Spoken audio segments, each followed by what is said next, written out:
ढोल बजाए जाओ ढोली, आज मिलेगी मैया भोली। ढोल बजाए जाओ ढोली, आज मिलेगी मैया भोली। होके शेर सवार प्यार से सज धज के, दर्शन माता रानी के करेंगे हम नच नच के। जय माता दी। श्री माता वैष्णो देवी जी की यात्रा से संबंधित वो नए नज़ारे के साथ एक और नई प्यारी सी इन्फॉर्मेटिव वीडियो में आप सभी माता रानी के प्यारे भक्तजनों का एक बार फिर से हार्दिक स्वागत व अभिनंदन है। मेरा नाम है आयुष और आप देख रहे हैं आपका प्यारा YouTube channel as well as Facebook page train rider.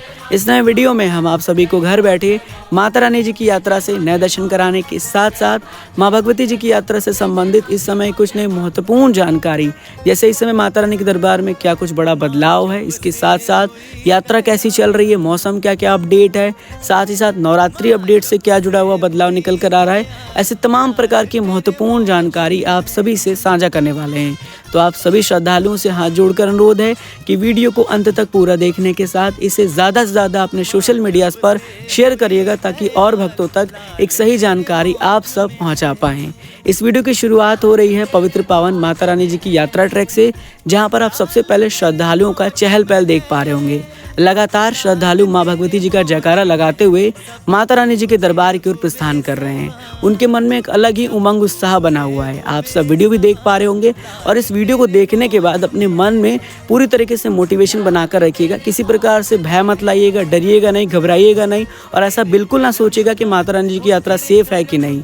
Mata Rani जी की यात्रा बिल्कुल सेफ और सिक्योर है। माता रानी के दर्शनों के लिए आप प्रस्थान कर सकते हैं, आ सकते हैं। देखिए, माता रानी जी का अगर बुलावा आया है तो माता रानी ने कुछ सोच समझ के ही आपको बुलाया है और अगर उन्होंने बुलाया है तो जाहिर सी बात है कि वो आपको संपूर्ण यात्रा करा के वापस सेफली आपके घर भी भेजेंगी। उनका यही होता है कि वो अपने बच्चों से बहुत प्यार करती हैं और जो भी माँ अपने बच्चों से प्यार करती हैं उनका बहुत ज़्यादा ध्यान रखती हैं। तो ध्यान तो रखने वाले हैं, इसलिए बिल्कुल ना घबराइएगा, माता रानी जी की यात्रा पर ज़रूर पहुँचिएगा। श्रद्धालु ये भी कमेंट करते हैं कि क्या इस समय, क्योंकि अभी फ़िलहाल जो समय है वो पितृपक्ष का समय है, पितृ लोगों का समय हो जाता है और लोग कहते हैं कि इस समय जाना सही है कि नहीं। तो देखिए, वो आपके ऊपर डिपेंड करता है। आप चाहें तो अपने जो भी फैमिली के पंडित जी हैं उनसे बात कर सकते हैं, उनसे पूछ सकते हैं। वैसे तो मैं गया था दरबार दर्शन करने और लोग जाते भी हैं, ऐसा कुछ नहीं होता है कि नहीं जाते, लेकिन ज़्यादा अच्छी जानकारी के लिए अब अपने पंडित जी से पूछ लीजिएगा। जो भी आपके परिवार के बड़े होंगे उनसे समझ लीजिएगा और उसके बाद आप दरबार से आ सकते हैं। हालांकि इस समय माता रानी जी की यात्रा चलती रहती है, दरबार बंद नहीं होता है, दर्शन बंद नहीं होता है। माता रानी के दर्शनों के लिए आप जा सकते हैं, दर्शन खुला रहता है, दर्शन होता रहता है। अब आगे बढ़ते हैं वीडियो में और आप सबके समक्ष जो नज़ारा प्रस्तुत है वो माता रानी जी के पवित्र पावन अर्धकुंवारी प्रांगण का नज़ारा है, जहाँ पर आप देखिए किस प्रकार से श्रद्धालु की रौनक देखने को मिल रही है। अगर बात करते हैं यहाँ पर वेटिंग समय की, तो देखिए इस समय वेटिंग समय का जो समय रखा गया है वो 24 से 30 घंटे का है। संख्या बढ़ती है, वेटिंग समय ऑटोमेटिकली बढ़ जाता है, संख्या कम होती है, वेटिंग समय कम हो जाता है। और अब थोड़ा सा वेटिंग समय आपको कम ही मिलने वाला है, क्योंकि ज़्यादातर श्रद्धालु यहाँ पर आकर आरती अटेंड करते हैं और आरती के जस्ट बाद उन्हें गर्भजन गुफा से दर्शन करने का मौका मिल जाता है। इस वजह से होता ये है कि यहाँ पर ज़्यादा संख्या बढ़ती नहीं है, वेटिंग समय बढ़ता नहीं है। हालांकि नवरात्रों में संख्या बढ़ सकती है तो वेटिंग समय भी बढ़ेगा, क्योंकि जो श्रद्धालु आरती नहीं लेंगे वो आके यहाँ पर निःशुल्क में जो है वो दर्शन करना चाहेंगे और उसके लिए वो यहाँ पर आकर वेट भी करते हैं। तो ऐसे में आप देख लीजिएगा आपको कैसे दर्शन करना है। आप चाहें तो 300 रुपये का डोनेशन अमाउंट पे करके आरती अटेंड करने के बाद जस्ट दर्शन कर सकते हैं, या फिर आप यहाँ पर आकर इंतज़ार भी कर सकते हैं और जाते वक्त पर्ची कटा के आगे भवन की ओर भी प्रस्थान कर सकते हैं। अब देखिए, माता रानी का जयकारा लगाते हुए हम माता रानी के दरबार की ओर प्रस्थान कर रहे हैं हेमकोटी मार्ग से। हेमकोटी मार्ग का ये मनमोहक दृश्य आप सबके समक्ष प्रस्तुत है और आने वाले डिजिटल यात्रा में आप एक अलग ही अनुभव करने वाले हैं। इस बार की डिजिटल यात्रा अलग होने वाली है, तो देखिएगा ज़रूर और ज़्यादा से ज़्यादा उसे शेयर कर दीजिएगा। हेमकोटी मार्ग का ये नज़ारा है जहाँ पर आप देख सकते हैं कि भक्तों का लगातार यहाँ पर आपको चहल पहल देखने को मिल रहा है। इसके साथ साथ बैटरी कार की सुविधा भी भक्त जो है इस मार्ग से प्राप्त कर ले रहे हैं।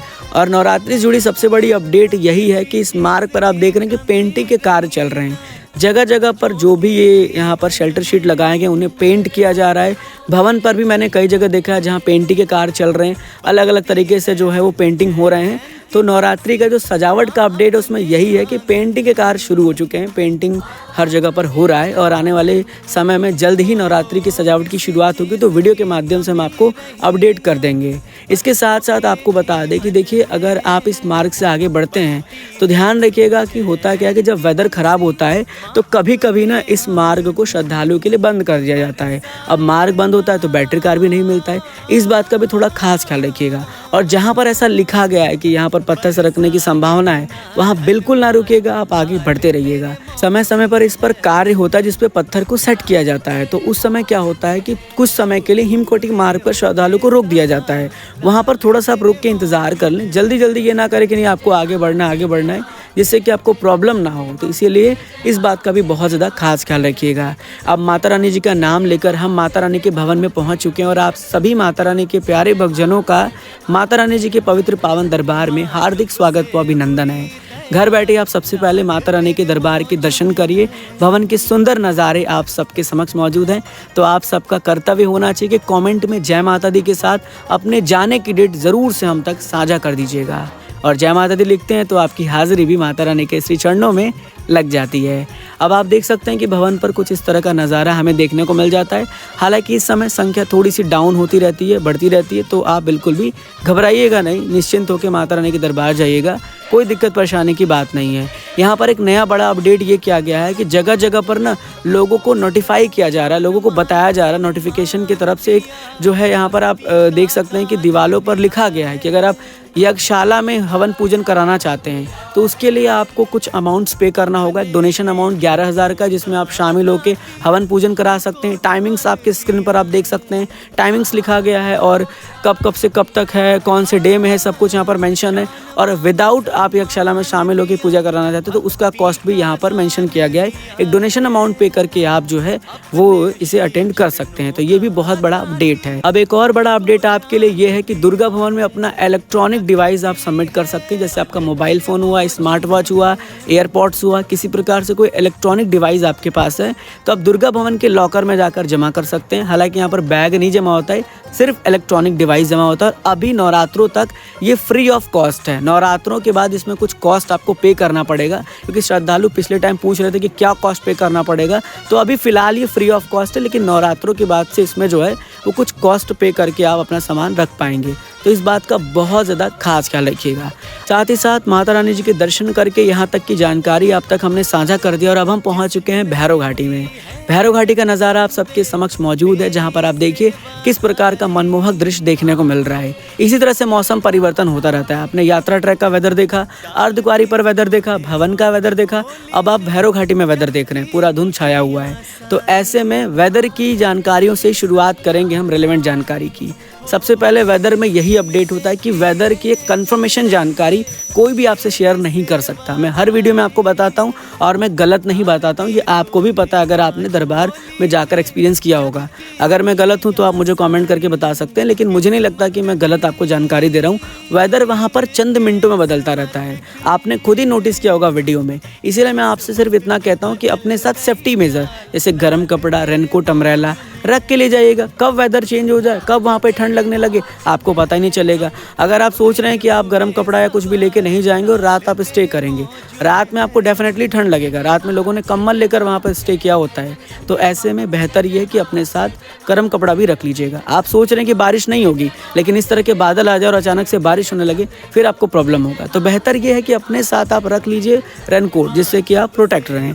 मेडिसिन रख लेंगे तो क्या होगा कि वेदर चेंज होगा, बॉडी का टेम्परेचर चेंज होगा, तो आपको हेल्प होगा, आपको दिक्कत परेशानी नहीं होगी। अब आगे बढ़ते हैं और बात करते हैं कल की। काफ़ी श्रद्धालु कल से हमें व्हाट्सएप पे मैसेज भी कर रहे हैं, इंस्टा पर डीएम करके सवाल कर रहे हैं कि भारत के प्रधानमंत्री श्री नरेंद्र मोदी जी माँ भगवती के दरबार पहुँचे या फिर नहीं।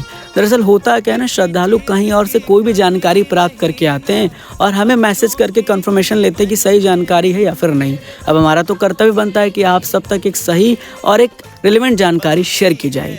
आपको बता दें कि कल भारत के प्रधानमंत्री श्री नरेंद्र मोदी जी धर्म की नगरी कटरा शहर पहुंचे। वहां पर उन्होंने एक छोटा सा रोड शो किया, फिर वो कटरा के स्टेडियम गए और वहां से उन्होंने भारी मात्रा में जनसभा को संबोधित किया, एक रैली की और वापस से फिर वो अपने डेस्टिनेशन चले गए। दरबार वो पहुंच नहीं पाए और ऐसे में यात्रा में भी कोई बड़ा बदलाव नहीं देखने को मिला। ना ही यात्रा कल बंद थी और ना ही यात्रा को रोका गया था। हालांकि जब मैं पिछले टाइम गया था, जब प्रेसिडेंट जी वहां पर पहुंची थी, तो उस समय क्या हुआ था कि यात्रा चल रहा था, लेकिन जब वो पहुंची तो कुछ समय के लिए यात्रा को रोका गया, फिर यात्रा वापस से स्मूथली चलने लगा। तो यात्रा कभी भी बंद नहीं होता है, यात्रा कभी भी रुकता नहीं है, यात्रा ऑल टाइम चलता रहता है। सभी प्रकार की सुविधाओं के साथ भक्तजन माता रानी के दर्शन प्राप्त करते रहते हैं। तो ऐसे ही रिलेवेंट जानकारी के लिए आप ट्रेन राइडर से जुड़े रहिएगा। अब आगे बढ़ते हैं और बात करते हैं कि माता रानी दरबार में किस प्रकार से सुविधाएं मिल रही हैं। जैसा कि आपने वीडियो में देखा कि बैटरी कार की सुविधा मिल रही है आपको, इसके साथ साथ रोपवे हुआ, हेलीकॉप्टर हुआ, घोड़ा पिट्ठू पालकी हुआ, तमाम प्रकार की सुविधाएं भक्तों को मिलती रहती हैं। हालांकि मैं आपको ये बता दूं कि हेलीकॉप्टर डिपेंड करता है वेदर के ऊपर। अगर वेदर ख़राब होता है तो आपको हेलीकॉप्टर की सुविधा नहीं मिलती है। इसके साथ साथ कल भी हेलीकॉप्टर की सुविधा कुछ समय के लिए बाधित थी, नहीं मिल रही थी, लेकिन फिलहाल अगर वेदर सही हो जाता तो हेलीकॉप्टर की सुविधा भक्तों को मिलने लगती है। अब आगे बढ़ते हैं और बात करते हैं माता रानी जी के दर्शनों की। देखिए, इस समय तो भक्तों की संख्या काफ़ी डिक्रीज़ हो चुकी है, लेकिन अगर आप हॉलीडेज़ में जाते हैं या वीकेंड में जाते हैं तो संख्या आपको काफ़ी ज़्यादा देखने को मिल सकती है। कोशिश करिए दोपहर के 2 बजे के बाद जाइए दर्शनों के लिए और रात को 12 बजे के बाद जाइए। अगर आप इस समय के बाद जाते हैं आपको दर्शन थोड़ा सा अच्छी तरीके से हो पाएगा, ज़्यादा लंबी कतारों का सामना आपको करना नहीं पड़ेगा। लेकिन अगर आप हॉलीडेज़ में जा रहे हैं तो इस बात का ध्यान रखिएगा, विदाउट हॉलीडेज़ जा रहे हैं तो 12 बजे के बाद जाइएगा दोपहर में, संख्या थोड़ी सी कम ही आपको मिलेगी, दर्शन आपको आराम से हो जाएंगे। तो किसी प्रकार से कोई भी दिक्कत परेशानी आपको नहीं होने वाला है। इसके साथ साथ अगर आपको रूम से डॉर्मेट्री नहीं मिलती है तो आप दुर्गा भवन में जाके फ्री में रुक सकते हैं, बहुत ही अच्छा सुविधा वहाँ पर आपको मिल जाता है। साथ ही साथ आपको RFID कार्ड लेकर ही अपनी यात्रा की शुरुआत करनी है। RFID कार्ड का समय सुबह 4 से लेकर रात 10 बजे तक है। इन दौरान आप कभी भी RFID कार्ड लेकर अपनी यात्रा की शुरुआत कर सकते हैं। 5 साल से ऊपर सभी श्रद्धालुओं को RFID कार्ड लेना अनिवार्य है। दर्शन करने के बाद RFID कार्ड रिटर्न ज़रूर से कर दीजिएगा। तो इस वीडियो में लगभग इस समय हमने आपको जो भी जानकारी वहां से प्राप्त की थी वो सब शेयर कर दी है। आशा करेंगे कि आप सब तक वो जानकारी पहुंच गई होगी। आपको संपूर्ण जानकारियों के साथ आपको दर्शन भी कराया है, आपने घर बैठे दर्शन किया होगा। जय माता दी ज़रूर लिखिएगा, ज़्यादा से ज़्यादा वीडियो को शेयर करिएगा अपने सोशल मीडिया पे और हाँ, हमारे साथ ऐसे ही कनेक्टेड रहिएगा। मिलते हैं फिर एक और नई प्यारी सी इन्फॉर्मेटिव वीडियो में। जुड़े रहिए आपके प्यारे से YouTube as well as Facebook page train rider के साथ। God bless you all. जय हिंद, जय माता दी।